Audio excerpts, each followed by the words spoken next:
Water is life-sustaining. Absolutely. Water. I like this. So these are Which we might. what we could do.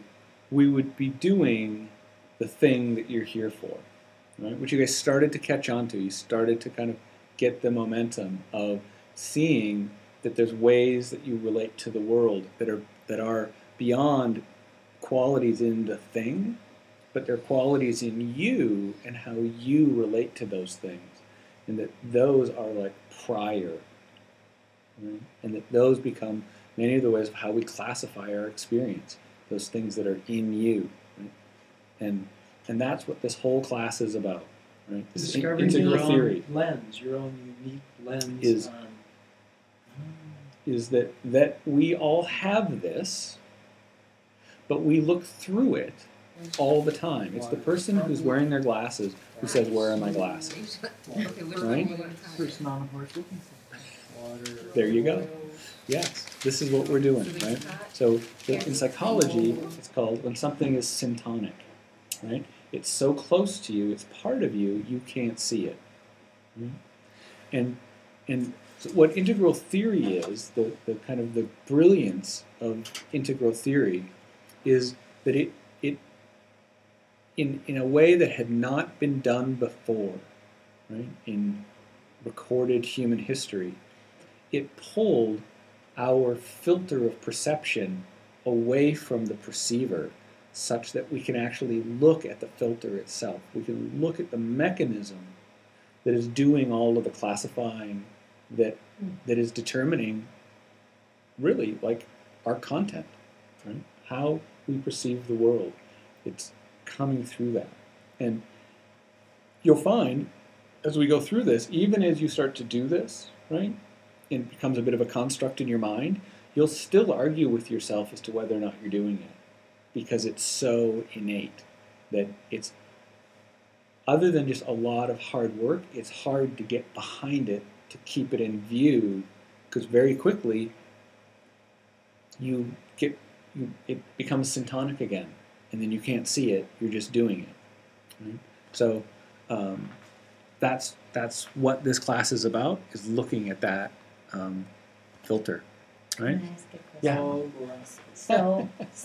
So we do that in various ways throughout our lives, especially our working lives. Like in my workplace now, everybody's going through and getting Myers-Briggs would be one example, right? So you'd say, okay, well, this is my preference, so I like it this way, so I'm unhappy when you like it that way. But if I understand that that's my preference, then I know I can be more accommodating to others, or if I understand their preference, I can, and that idea is part of this, Yes. right? Yes. Yep. So that thing, kind of what you're saying is to be able to take the role of the other, to be able to see through the other's perspective, right? Mm-hmm. That builds in us things like compassion, mm-hmm. understanding, tolerance, mm-hmm. right? Because and so Myers-Briggs is a great tool for being like, oh, you see the world that way, mm-hmm. and it must be a legitimate way because it's in the Myers-Briggs handbook, right? Yeah. Which is a psychologically validated tool. Exactly, and because of all of that, you go, your point of view is valid. Yeah. Right? And we're not going to say, get out of here, you don't belong here, you got crazy ideas. Exactly. But for that person who showed up who didn't fit in the Myers-Briggs, then them you would throw out because they weren't validated by the system, and therefore, right? This is the problem. Yeah. So what we're doing is even going further than the Myers-Briggs, and the outcome of the benefit, the payoff, is this ability to take multiple perspectives at the same time. And what we find is exactly what you say. When we can do that, it increases compassion. It increases embrace, and that's generally considered to be a good thing. So is this like Myers-Briggs, like squared or something like that? You know, because it's a lot more complicated. To the power of 10 on steroids. Yes. To think of Myers-Briggs is something that a mind thought up, This comes before mind. So that's how much further in the process it Comes is. before mind. Yes. All right. Yes. Okay. Well, that's a helpful kind Okay. of So frame. yep. Okay. So you guys have seen this. I've used this picture before. This is integral theory. Although I don't think this is the one you sent. This is the one I have that you sent us before. It's Yep. different than what's up there. It is? Yes. How so? Well, there's no spiral. There's no spiral. There's a male, female. The stages of development are listed differently. This is the one that's on Facebook. If you On go to Facebook? Are you on Facebook? Yeah, it's Yeah, but yeah. Sorry. So it's what it's, does this have to do with Facebook? He Well, I posted it, this- but it On not just Facebook? yeah, Oh. but not necessarily relevant. If it's not exactly the same one, it's Okay. they're almost exactly the same one. Yes. Yeah. Okay. No Is that in significant Dropbox difference. too? This? Yeah. I would have thought that this is the one that I put in Dropbox, All right. So but how I do I might get not to have. Facebook? I go to Facebook and I I go know to do where? Facebook. Just to the Bhakti Bhakti. You don't Yeah, need clinic. This will be in there somewhere. No, Okay. not really. He There's said a he put it in fraction of it. Dropbox. Just I put it as a Okay. picture in the background of an ad. But if it's not the one that's in Dropbox, I'll put it in Dropbox. Awesome.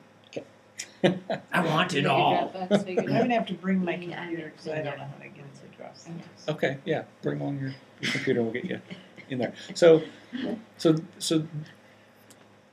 ideally, when we're done this course, most of what's on there will make sense to you.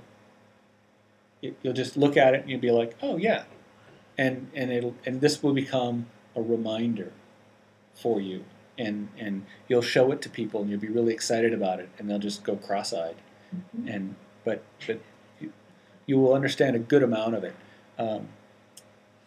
but probably not all of it, just because there's a lot of information there. There's a lot of information.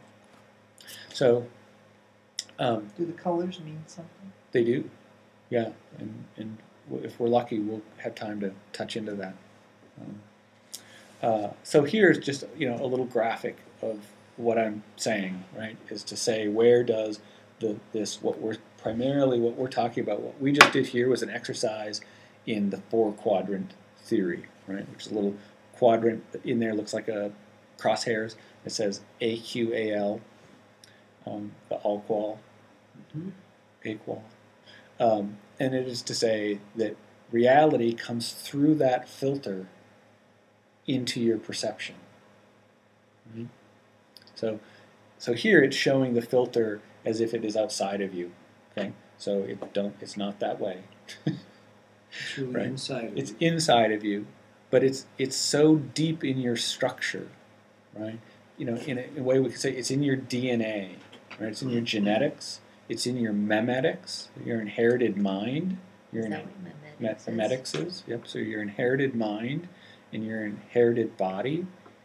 That this framework is already in there, and so it's not like a construct that you just get at age 2 or something. It's deeper, and that's why they say that reality comes through it, because it's almost impossible to get behind this structure. Right? And so why is it important is it just informs, for the average human being, 100% of their experience is informed by what we're going to go over. Right? The only people that that's not true for are people who have spent a lot of time in some type of spiritual practice that is able to move beyond perceiving through kind of the normal apparatus. And then for those people, this ceases to be true. But for everybody else, it's utterly true. Right? And that's what makes it valuable. So, just to say, we're going to go through a couple of slides that are really just going to be a quick kind of overview of the course. Some of them I'm going to stop and say a little bit more about. So, the good, the true, and the beautiful, right? So this is Susan. I don't know, if you're up in your Greek philosophy, right? So this is from ancient Greek philosophy. This was their version of the 4 quadrants, but they only had 3. So this was the three-quadrant theory that got us through 2,000 years, and holds up. It's very valid in what it represents as these kind of very distinct domains of human experience that can't be reduced to one another. That you take something that goes in the category of good, or in today's world we'd call that moral, right? So morals. So this is the more modern terms for the good, the true, and the beautiful would be art, science, and morals. Right? And that Morals or ethics? Or It- religion. well, so great to make those choices. Morals is the word that is most often used. Ethics could go there, but ethics is one of those tricky words that you have to get into what exactly do you mean, because sometimes ethics slides over into a different category. So that's the problem with some of this, is it very, very much hinges on language. In a way, because of the reason we did this and how you did it and how you went through it, is that you cannot separate out the formation of language, linguistics, hermeneutics, from this phenomena, right? From what I'll refer to as the four-quadrant theory. Right? Because the mind that grew, evolved to create language, evolved through this structure. Right? So language is an external representation of this. And so linguistics plays a huge role in it. Again, back to the exercise, why I kind of said, well, it depends on how you mean that word and how you're holding it in your mind. Because if you change that, it could move into a different category. So when you say four quadrant, are you talking about integral theory? Or are you using Four that quadrant is, an integral theory. Okay. And is that a representation of it? I, it, we, it's? Correct. Okay. Yep. So the I, it, we, its is the modern day version of the good, the true, and the beautiful. And or art, science, and morals. And so probably the big leap forward here, and for the most part, Ken Wilber gets credit for this. This particular leap, right? Not all the work that led up to it, but he himself did a version of this, and what he kept coming up with was a fourth category that nothing seemed to allow for, and so he No other theories seem to allow. no other theory, because we were only given three, right? Everything had to fit into there. And prior to, Ken's break from reality and saying, wait a minute, there's a fourth category that deserves to be a fourth of its own, he completely changed 2,000 years of philosophy in what is considered Wilburian philosophy, right? And he's one of the most published, widely read philosophers ever. The number of books published, sold, number of languages he's translated into, the number of academic institutions that use his stuff. It's 20 some years into it, and it's still making waves. So this is a significant addition to human knowledge. Can I just stop you for a second? So the bullseye on the right is the pre-Wilbur, Yep. and the one on the left is what he grokked and shifted. Yep. Of the three on the right, do they fit in the I, we, it box, or did he completely? Yep. So do here's they all blend? Is it just sure. Is there not a comparison between? There is actually one, and we can. I'm going to pull up a slide here in a little bit that's going to help break this out a little bit more.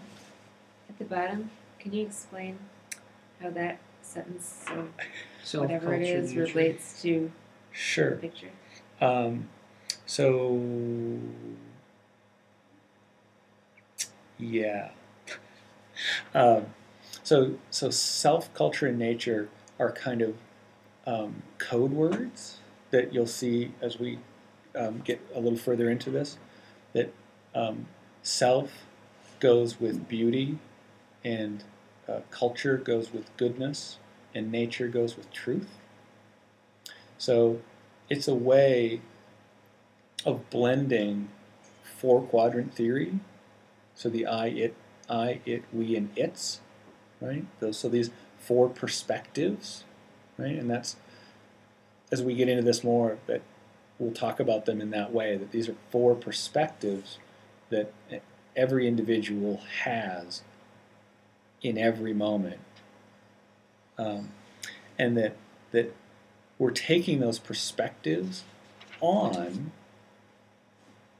the three value spheres, or self, culture, and nature.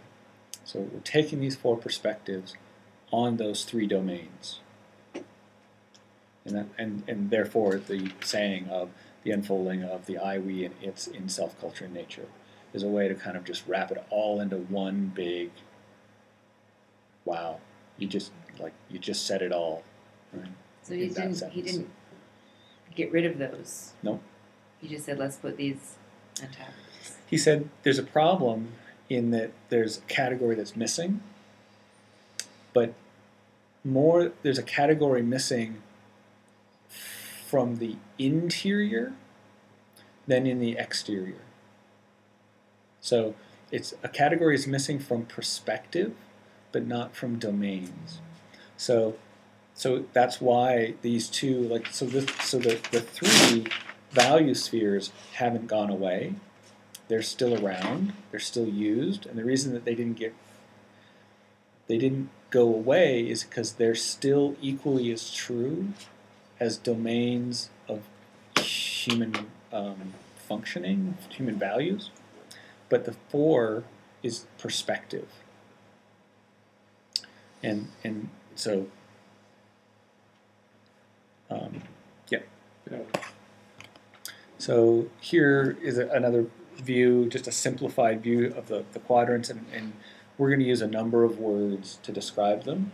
And so subjective, objective, intersubjective, and interobjectives. These are classic words in the Weberian scheme, and the reason that they are is they really do a good job of anchoring those, and if you can remember that the subjective goes up there, it'll just help with a lot of what's coming. So these are just good kind of categorical titles. Yeah, and so if you relate back to here exactly, like these things about graceful, subjective, ocean, it's the case, it's an ocean. Right? So, Or is it a sea? And it could be that too. Is it the Indian Ocean or the East Indian Ocean? No, that's... So another thing that we're going to cover in this part of integral theory, right? So the foundation of integral theory is the four quadrants. Then comes levels and lines. So we will also cover levels and lines. And just to make your head hurt, here is a whole bunch of ways in which... This is so cool. Can you put that in Dropbox? I've not seen this before. Yes, I Will will. you go back one just for a second here? Sure. And we'll go over these many, many, many times, and I'll have handouts for you. And, Okay, if you have handouts, that's good. And you call this levels and lines? this is so lines of development. So these individual kind of qualities or faculties that people have, and then that those lines of development can develop through levels of development. So here they're talking about kinesthetic, right? So we could generalize that to, say, dance, right? And somebody can be like a really bad dancer, like me, right? So I'm down here. Well, egocentric isn't perhaps the best word to describe my dancing, but if there was a lower one, it would be there. But then there might be somebody else who's a very good dancer, and their level of ability to dance would be very well developed. But what So- does ability have to do with Yeah. egocentric, ethnocentric, and world-centric? Because I know what those Okay. mean, and I don't see what the hell Right. does that have to do with. So that's why we need this. No. Go back to answering your original question. Infrared to clear light. That's Um, interesting. Because there's all of these different systems that parse the world into levels. And what you'll find is, just like our here, is we need a system that breaks out subjective, and we need a system that breaks out objective and intersubjective and interobjective, right? Because how you will language the level change there will be different, right?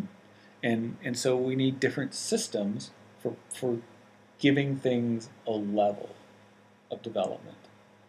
And so that's what this slide represents, is that, hey, there's all these systems. No, we're not going to learn them all because we don't have that much time. They're all PhD programs. Yes, Every one of them. yes. But we're going to use the one that is most integrated into integral theory, and it's one of my personal favorites. I think it is the simplest one to learn and hangs together, is the Gravesian values, so the second one over. And Is that the spiral dynamics? spiral dynamics, yeah. Spiral dynamics. And, Are these philosophy is something that I don't have a strong grasp on. So are these different philosophical theories? Or- not really or would you- philosophies. These are a little bit more like psychology, social psychology. Okay. Uh, Social psychology. Social psychology, like Keegan from Harvard, another I think brilliant what he did, and he's more in that kind of social psychology area. So they figured out ways to assess where people are at Mhm. in different ways of understanding or capability or function. Right. Yep. So okay, whoa, that was a lot. Holy buckets. I still want to go back to the dancing thing. Like, Right. how does that work? Right. Like, So It's just words. again, I mean, just think about I don't know. Do you ever watch America's Got Talent? yeah. No, or No. Dancing with the Stars? Rarely. Rarely, right? So, or if we, I don't know. Anybody watch any of the singing shows? The Voice, American Idol. Anyone? Rarely. But so We've all you- seen them though. if Yeah, if you've I've watched seen it those, right? It doesn't take long to start to develop like a sense of like, no, you're no. Like Who's somebody got comes out, it they and who start doesn't? singing, and you're like, eh. Or This is a more sophisticated version of the Gong Show. yeah, like I think like I'm currently watching that show. the Voice, right? And it's like they listen to them, they can't see them, they just hear them. They have to decide if they like them enough to turn around, and then they end up on your team, and they go through all of these struggles and but as an audience member, it does not take very long to start developing this ear for, pretty good, but not going anywhere. A little rough, but some interesting capacities in there that's coachable. And what you start to see is that there is a way to make the levels in this. And if we talk dancing, it would be the same thing, right? I watched that American You Dance, America Can Dance. Anyways, and same thing. I mean, it doesn't take very long. You watch it, and you're all of a sudden you're just like, oh, that person could win. How do you know? There's just this quality in how they move and their capacity and the whatnot, and you're just like, they have something special, right? And so that there are these ways to assign level to them, and they're Right. real. They're not made up, and they're not made to hurt anybody or offend anybody. It's just that they exist. So does this graph here mean that if you focus on your kinesthetic skills, you can only get just a little bit above ethnocentric in terms of your... No, this is just giving you an example of some random person who did a psychograph that Yeah. says they're emotionally have developed to 60 points on the 80-point scale. Okay, And now I get it. in their emotional development, and kinesthetically they're down there, and musically they're there, and interpersonally they're there. And so there are kind of 24 commonly accepted lines, right? And one can do a... And these are 4 of the 24. These are 4 of the 24 Yeah. commonly All right. accepted lines. And so part of the ITP program is going through and rating yourself in these different lines of development. Which is not what we're doing in this class. We're not That's doing a more ITP. in-depth class. Or Correct. different. Yeah. This would be the precursor to it, and This then is we the could intro go into to right. the ITP. Yep. Yeah. Neurolinguistics would put emotional and kinesthetic very close together, if not together. Possibly, but think about our emotional intelligence class that we just did, and what we learned in that class, and to the degree that our emotional intelligence went up, right? But did it have any effect on any other line? Could you dance better at the end of the class? No, but you can tell whether somebody, by their eye I'm just- movements, Yeah. in terms of how people, whether people process their information orally or visually or from a kinesthetic state, Mhm. which usually is going into like an interior sensing, emotional perception of reality. Yeah.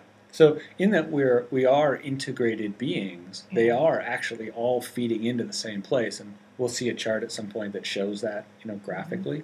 But it is also helpful to talk about them as individual lines, as if they Yeah. exist independently. Yeah. Um, Got it. Yep. This is very helpful. Now I understand what that graph is about. Thank you. Holons. So another thing that we're going to try and squeeze into this course. I understood this at one point. And this is a few fun. weeks I ago. love this one. I've never heard of that. And holons are just simply, another picture I guess I could have pulled as a classic one is to show a bunch of gears, like clockwork, and you've got gears, and a gear is simultaneously a whole unto itself. It's a gear, and it's got a job to do, has to do its job right there. It's a thing, but it's also part of this thing we call a clock, right? And that's the thing, that's a holon. A holon is a whole part. It's both. And this is perhaps one of the most important concepts in integral theory is holonic theory. That's why I've included it. You're going to give out definitions for us, or a list of definitions. That's probably a good idea. Because I will forget. So this is just a graphic representation of holons starting from subatomic particles all the way up to an organism, right? An organism is a very complex holon because it's got all these parts within it. Do you see faces? Like the white face and then the black face? Faces. Do you see the profile of the... Oh, yes. Oh, I like yeah, that. yeah. Does that have anything to do with it? No, What are we talking about? well, the circle, that could have not been a really circle, but quite it's a not a circle. It's like the white part is a face facing up, and then the dotted part is a face facing down. You can kind of see the eye, the nose, the lip, yeah. the chin. I never noticed that until you No. said it. I just thought, like, why didn't they use a circle? Because I've been stuck thinking about how creepy that is. Interesting. Yeah. And why okay. do they start only at the... What is that word?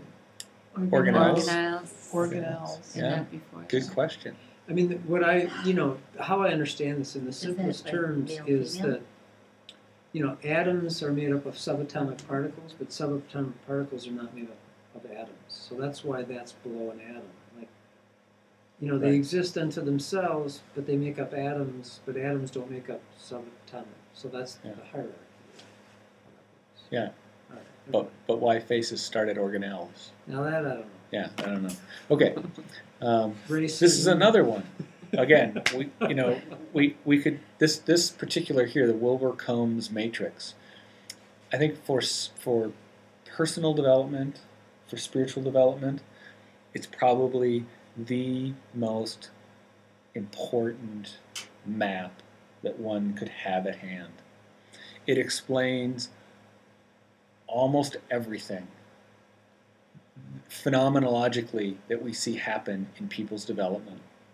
You know, the classic example of, yeah, we're almost done. There's puppies here to visit. Oh, your dog. Yeah, hi Sid.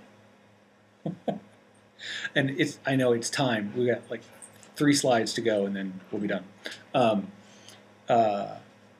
So this explains so much about, again, you've got that person who's very spiritually developed, but then they do bad things. You do the thing of somebody has a peak experience, and they have that all as one, but then they bring that back into their normal life, and they use it. They don't live on the basis of it. They interpret it through the level they're actually at, not their peak experience, right? So much of the phenomenology that we see take place around spirituality, you just, right here's the answers to why does it happen, and how do you solve it personally? How do you Solve what? this problem of like, you know, if a person is at, say, like most of us in this room, we can safely say are at a rational level, right? And then let's say, you know, you have a meditative experience over on the causal line, but it's up like on the integral level. So you exist like day to day during your life, you live at the gross rational level. Like, let's just say, like, that's where you hang out, that's where you function from, right? But Purgation, is that what that says? I'm not sure where you are. Or under gross? Purgation. Purgation. Elimination. Dark night of the soul. Yeah. Yeah. So that's giving a little bit of a description of what happens there. Let's not worry about it. You know what? I'll have to start teaching this, and this is just an overview. So, if your normal state is that rational, gross rational, and then you have a peak experience that pops you into causal integral, and you glimpse the world from that, like what existence is like from that perspective, that level of consciousness. You know, and this happens to us. We get kind of blown open, and we're just like, oh my God, right? And that experience goes in, but then we come out of our peak experience. We go back to our gross rational self. Yeah. And we have that experience in us, and then we try and live on the basis of it. We try and do something with it, right? Yeah. We enact it. We will enact a truth of the causal integral through a rational consciousness, a gross rational consciousness. And that's the problem.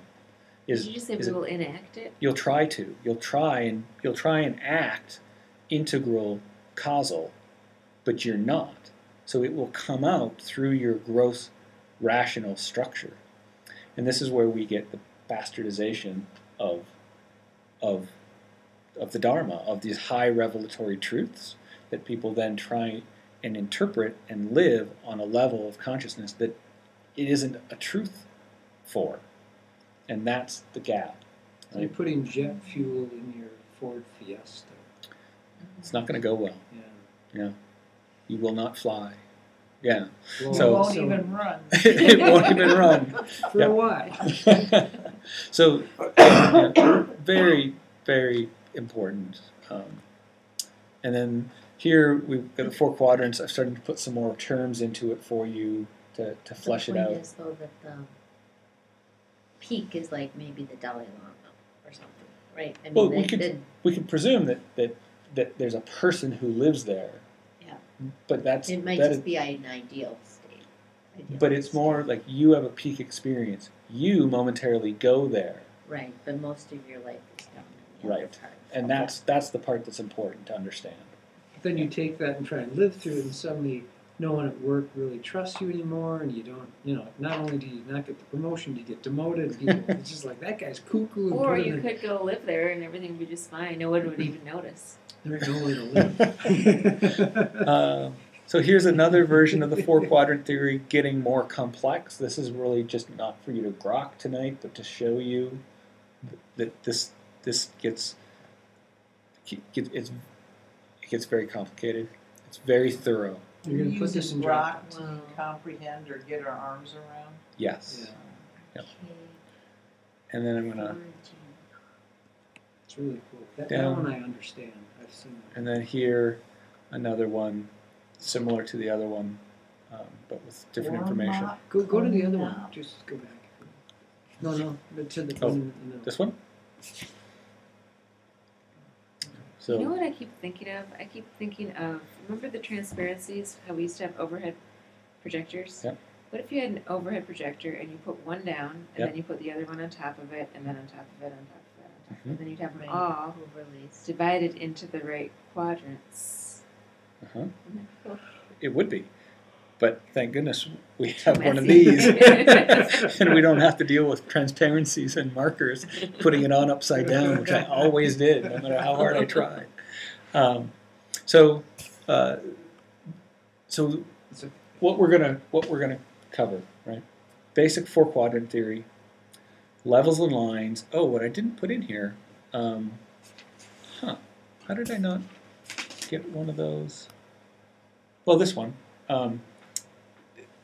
What's called states and stages. So levels and lines, states and stages, and holonic theory. That's our goal. Very Awesome. aggressive, Awesome. but you can do it. I know you can.